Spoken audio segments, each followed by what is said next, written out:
Okay, whilst I'm on the session, I just thought I'd quickly just run you through the bait that I'm actually using as my my feed bait.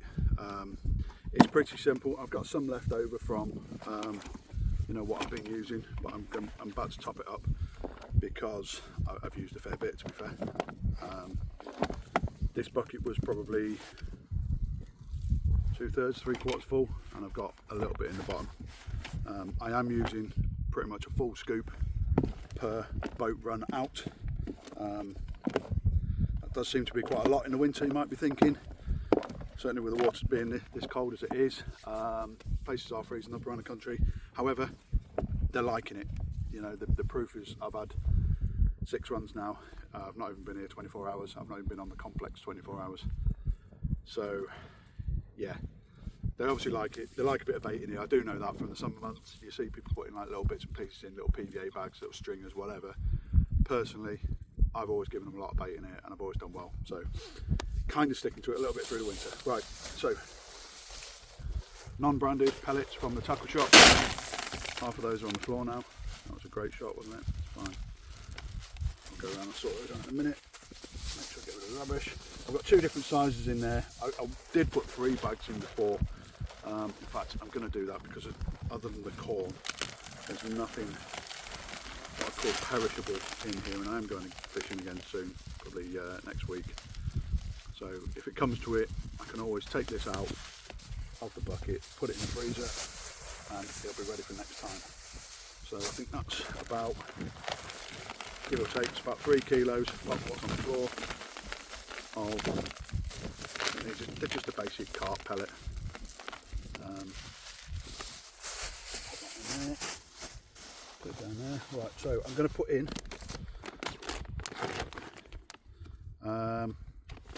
these are 12mm trigger pineapple and butyric acid bottom baits. These are 12mm. Putting a whole kilo of that in. Jack it in there. Keep hold of the rubbish, don't want any of that blown about. I've also got some normal trigger ice. I say normal trigger ice, there's nothing normal about this bait, it's an absolutely incredible bait. Catches pretty much wherever you go. It's more of a campaign bait really. But I do use the pineapple and butyric.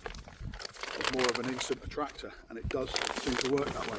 So these are 15mm, slightly darker.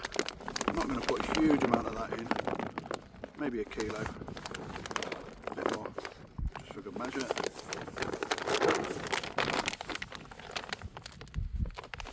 Seal the bag up. Good thing about these, you can seal the bags up and they'll keep fresh. These are shelf life ones. There are freezer bait ones in the range as well.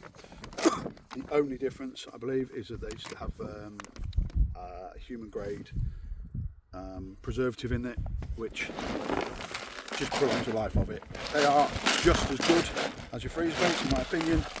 Some places don't know to use shelf life, so I will always go and use a freezer bait there. I'm not into breaking rules, but it's handy to just have this sort of thing.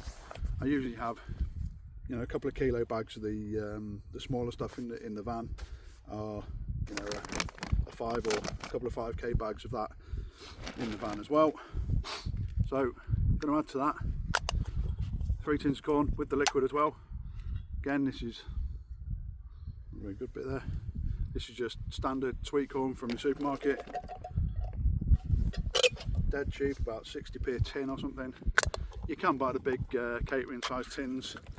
I do use those as well if I'm going to use quite a lot, but I just haven't got any at the moment, so I've just had to grab some of these smaller ones. So I got 3 of those in. There was a little bit of liquid went in there, but not a lot. You don't get a massive amount in these tins. So what I'm going to do, a bit of a mix.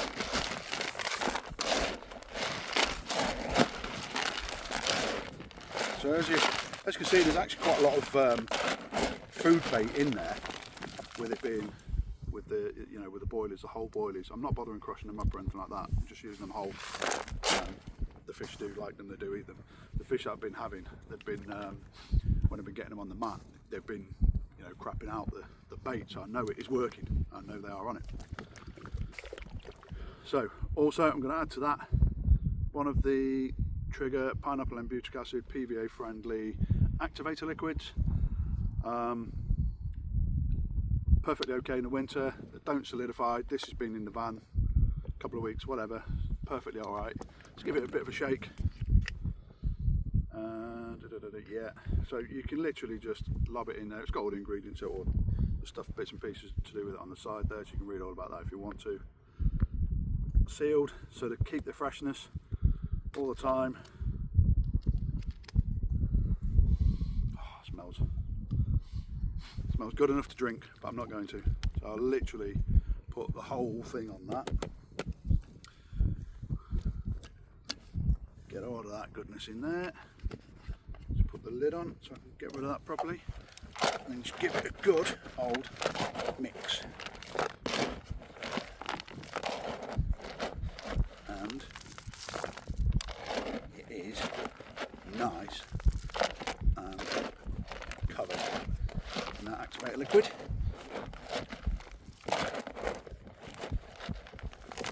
And there we go. One of the reasons I like to cover it in the activator liquid is because I do feel it gives it a bit of extra traction. I also I'm using like a snowman rig, so generally with a one of the bottom baits, so it'll be kind of like that kind of size with a pop-up. That would just be wafting around, but it kind of matches what's in there. But what I would do is I'll glug some my baits up, certainly for the winter months. But the way I see it is, if I'm fishing standard non-coated bait out there and I've got one glugged bait that is giving off loads and loads of traction, to me that's a bit of a warning sign to the carp. Why would they necessarily go straight towards that one? It's like if you put a load of cheeseburgers all out in a row, and then one of them the bun was bright green, it's going to look obvious and it's going to look a bit odd, and you're going to maybe think, well, part of your inquisitive part might go, oh yeah, let's try that, see what it's like.